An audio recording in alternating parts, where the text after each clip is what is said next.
Michael, if you pay attention to the media, what they've been telling us recently is that we should be very concerned about what's going on in China, what's going on with the Federal Reserve, maybe even what's going on in Greece. Is this accurate?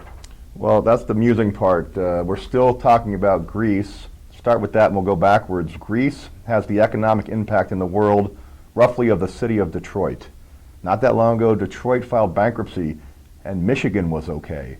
But the media likes to have the analogy it's a domino that's going to topple everything all at once, as if the world's economy, the vastness of tens and hundreds of millions of people working in jobs and enterprises, are teetering on the edge of collapse at all times.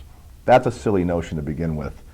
The Federal Reserve is kind of an amusing thing also. The Federal Reserve might start raising rates from roughly zero very slowly up to a more normal level, and it's going to take 3, 4, 5 years to get there.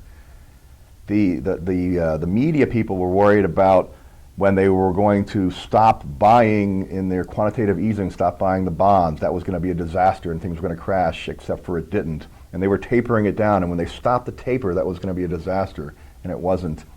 The last time the Federal Reserve raised rates, from 2004 to 2006, they raised rates 3.25% in 2 years' time. The stock market actually went up over 15% during that time.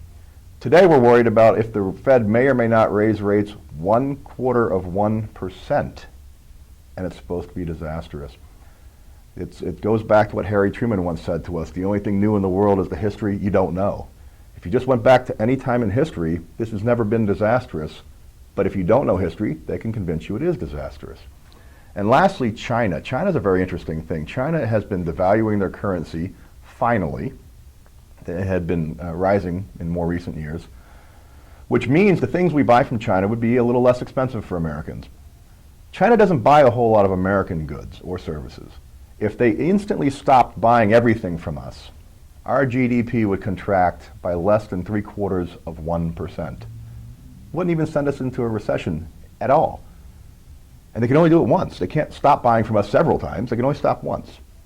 But that would be too much fact to get in the way of a good story. China from 1980 to 1995, they devalued their currency versus the dollar by 80%, and the U.S. stock market quadrupled.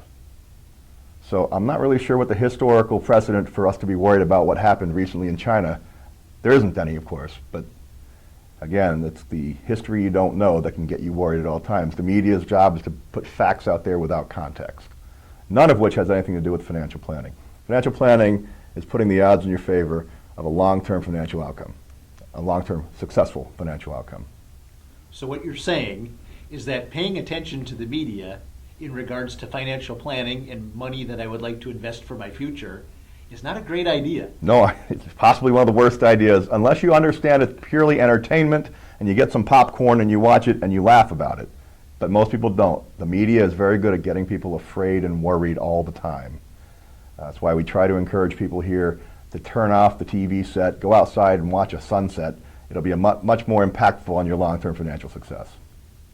I'm Michael Rogan, the founder of Rogan & Associates Financial Planners.